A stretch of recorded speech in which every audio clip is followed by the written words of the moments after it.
তোমরা বেশি বেশি ইস্তিগফার করো, আল্লাহর দরবারে তাওবা করো, গুনাহ মাফ চাও, দুরূদ সালাম বেশি বেশি পেশ করো, আর চেষ্টা করো হাফিজু আলা সালাতিল খামস ফিল জামাআত। সুবহানাল্লাহ।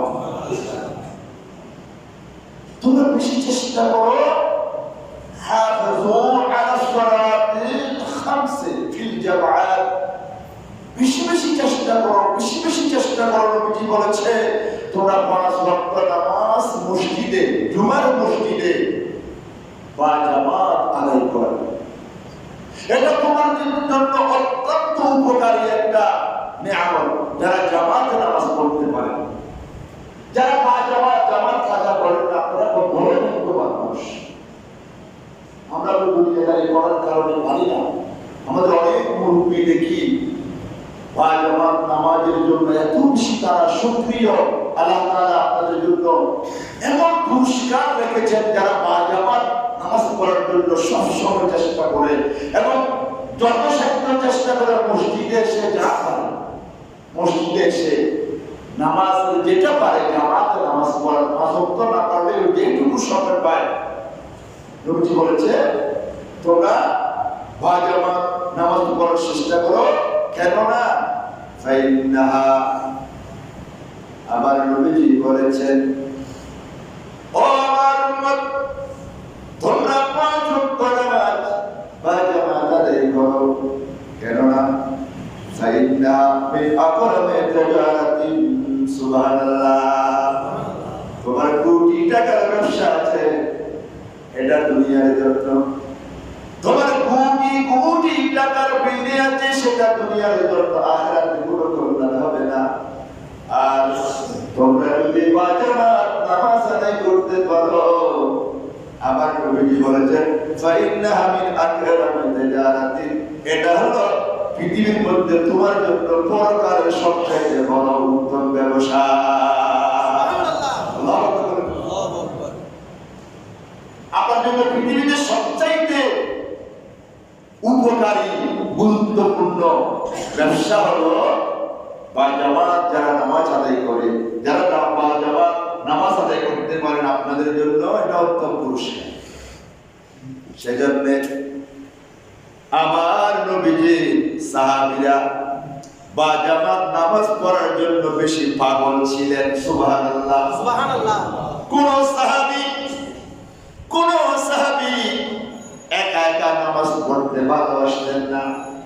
তাদের যত কাজ থাকুক, তাদের যত কিছু থাকুক না কেন, যত সময় থাকুক, যত কিছু করুক না কেন, যত বড় ব্যবসা হোক না কেন, আবার নবীর সাহাবীরা যত দূরে বাড়ি হোক না কেন, ওনারা আবার নবীর পিছনে বা জামাতে নামাজ পড়ার জন্য মসজিদে নববী শরীফের মধ্যে সবাই রাত দিন একত্রিত হতেন। সুবহানাল্লাহ, সুবহানাল্লাহ। এই জিনিসটা মদিনা শরীফ গেলে আপনি বুঝতে পারবেন, মদিনা শরীফের মানুষরা জামাত কাজা করে না। সুবহানাল্লাহ। বেশি চেষ্টা করে তারা বা জামাত নামাজ পড়ার জন্য।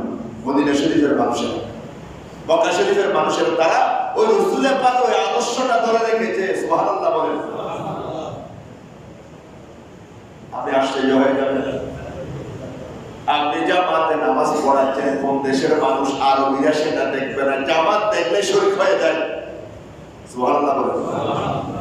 দেখা যাচ্ছে প্যান্ট শার্ট পরে ইমাম কি এগুলো আমাদের দেশে লেবাসের ক্যাটাগরিটা আমাদের দেশে। অন্য দেশে আমি দুই একটা দেশে গেছি, সেখানে লেবাসের কোনো কি নেই।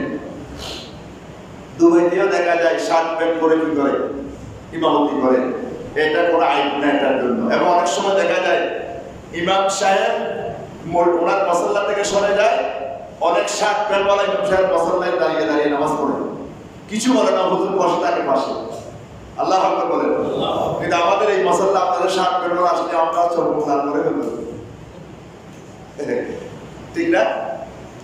কিন্তু দেখা যায় সৌদি আরবে, দুবাইতে বা গালফে, উপসাগরীয় যেটা আরবিক কান্ট্রি, আরবিক পেনিনসুলা, এটার মধ্যে ওনারা শার্ট পরে যে হোক না কেন, যখন নামাজের মধ্যে ইমামতি দাঁড়িয়ে যায়, তখন বড় বড় আরবিরা, বড় বড় আলেমরা পর্যন্ত ওনার মুখে দাড়ি ছোট না বড় সেটা ওনারা দেখে না, এটা দেখতে পারে।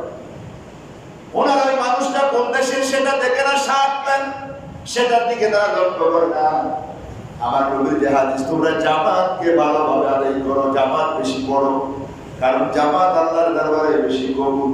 জামাতে নামাজ পড়া, সুবহানাল্লাহ বলে, জামাতে নামাজ পড়া বেশি আল্লাহর কাছে প্রিয়। সেজন্য আরবি লোকের আমার নবীর এই হাদিসের উপর এত বেশি আমল করে, যেহেতু নবীজি বলেছে এটা পরকালের জন্য উত্তম, বড় তোমার জন্য বড় ব্যবসা। সেজন্য ওই মানুষগুলা বা জামাত নামাজ বেশি আদায় করে। এবং আমার নবীজির সাহাবাদের মধ্যে সবচাইতে উত্তম আদর্শ ছিল, কোন সাহাবী সহজে একা একা নামাজ পড়তেন না, ওনারা বা জামাতে নামাজ আদায় করতেন। সুবহানাল্লাহ। সেজন্য নবী আমাদেরকে বলেছে, তোমরা বেশি বেশি জামাতকে হেফাজত করো বা জামাতে নামাজ পড়ার বেশি বেশি অভ্যাস করো। যতটুকু পাও, 5 ওয়াক্ত পারলে তো ভালো, 5 ওয়াক্ত না পড়লে দিনে অন্তত একবার হলেও তোমরা জামাতের মধ্যে শরীক হবে। সুবহানাল্লাহ, সুবহানাল্লাহ। এবং আমার নবীজি বলেছেন, আমার নবীজি আরো বলেছেন, ওয়া তাকাদ্দুমু ইলা সাফিল আউয়াল আফদালু। সুবহানাল্লাহ।